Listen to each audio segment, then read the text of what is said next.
आजपर्यंत कढीपत्त्याचा वापर फक्त फोडणीसाठीच केला आहे ना.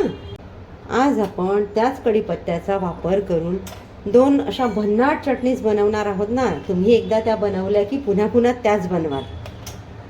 चला तर मग करूया सुरुवात. कढईमध्ये मी 2 चमचे तेल घालून घेतलेलं आहे.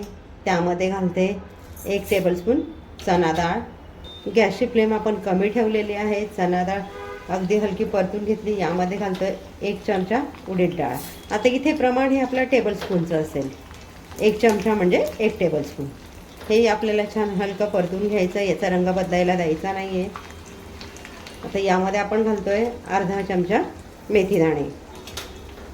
आता हे तिघांचं इथे छान हलका सुगंध दरवळायला लागलेला आहे. या स्टेजला मी इथे घालते 1 चमचा अख्खे धणे, अर्धा चमचा जिरं.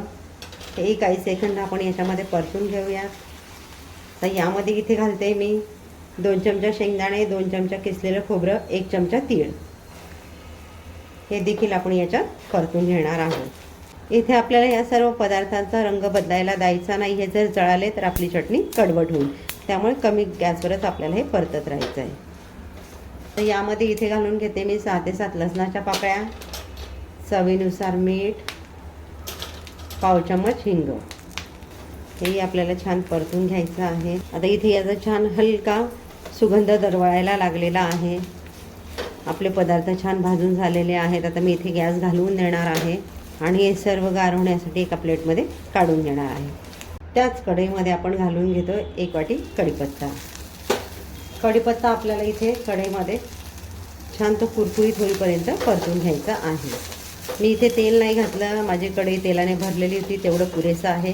त्याच्यातच मी कढीपत्ता परतून घेणार आहे. आता इथे मी डाळ, शेंगदाणे, तीळ सगळं भाजताना मीठ घातलेलं आहे. तुम्ही वाटप करते वेळी मीठ घातलं तरी देखील चालेल. कढीपत्ता छान धुवून कपड्यावर सुकवून मग कढईमध्ये भाजायला घातलेला आहे.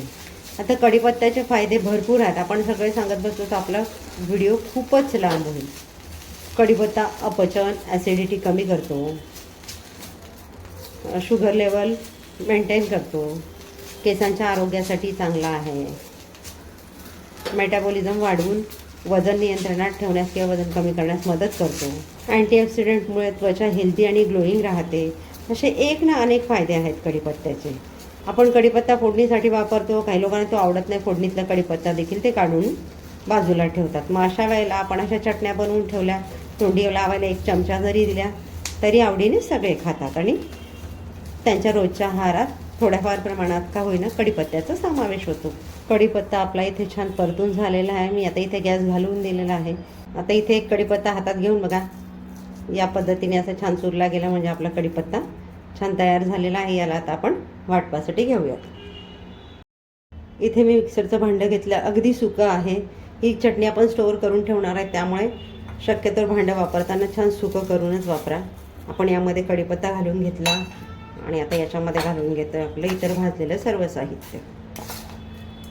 ज्या वेळेला आपण हे सर्व साहित्य कढईमध्ये भाजलं त्यावेळेला तुमच्याकडे लाल मिरची असेल तर तुम्ही घालू शकता. नसेल तर या स्टेजला आपण यामध्ये घालून घेतो आहे 2 टेबलस्पून काश्मीरी लाल मिरची. तुम्ही तिखट मिरची, काश्मीरी लाल मिरची मिक्स देखील घालू शकता. आता हे आपल्याला पाणी न घालता वाटप करून घ्यायचं. चटणी आपली इथे वाटून झालेली आहे. मी थोडी जाडसरच ठेवली आहे, अगदी बारीक नाही केली. आता आपण इथे रेडी करून घेतो आहे दुसरी चटणी. त्यासाठी घेतलं आहे मी स्वच्छ धुवून घेतलेला कढीपत्ता अर्धी वाटी, 3 तिखट हिरव्या मिरच्या तुम्ही तुमच्या आवडीनुसार कमी जास्त घेऊ शकता, 5 ते 6 लसणाच्या पाकळ्या, 1 चमचा डाळ्या, 1 चमचा सुकं खोबरं. आता ॲड करतो आहे अर्धा इंच आल्याचा तुकडा आणि अर्धा लिंबाचा रस. चवीनुसार आवडीनुसार कोथिंबीर घेऊयात. यामध्ये मी थोड्या काड्या देखील घेतल्या. आता हे आपण वाटप करून घेऊयात. वाटप करताना गरज वाटली तर यामध्ये आपण 2-3 चमचे पाणी ॲड करून घेऊयात. मिश्रण आपलं इथे बारीक होत नाही आहे, त्यामध्ये आपण थोडं 3-4 चमचे पाणी ॲड करून घेऊयात. याची छान फाईन पेस्ट करून घेऊ. चटणी आपली इथे छान वाटप झालेली आहे. इथे आपण चटणीमध्ये घालण्यासाठी तडका तयार करून घेतो. त्यासाठी मी कढईमध्ये घेतले 1 चमचा तेल. त्यामध्ये घालते मोहरी. मोहरी आपली छान तडतडायला लागली आहे. आता यामध्ये आपण घालून घेणार आहोत जिरं. जिरंही छान तडतडायला लागलं. इथे गॅस घालवून देऊयात. तडका घालून घेऊयात आपण आपल्या हिरव्या चटणीमध्ये. आता आपण छान मिक्स करून घेऊयात. तयार आहे आपली कढीपत्त्याची सुकी चटणी. ही चटणी तुम्ही फ्रीजला 2.5 ते 3 महिने स्टोअर करून ठेवू शकता. रूम टेम्परेचरला 1 महिना चालते. फक्त स्टोअर करून ठेवताना एअरटाईट कंटेनर, झिपलॉक बॅग किंवा एअरटाईट डबा याचा वापर करा. तयार आहे आपली कढीपत्त्यापासूनची ग्रीन चटणी. भाकरी, चपाती, डोसा कशाबरोबरही खा, छान लागते. मला माहिती आहे आजची रेसिपी तुम्हाला आवडलीच असणार. तुम्ही चॅनलला लाईक, शेअर, सबस्क्राईब करणारच आहात. आज आपण बनवलेल्या कढीपत्त्याच्या 2 प्रकारच्या चटणी तुम्ही एकदा नक्की बनवून बघा. तुम्हाला आवडतीलच माझी खात्री आहे.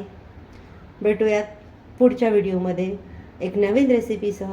तोपर्यंत आसनाज किचनचे व्हिडिओ एन्जॉय करा. थँक्यू.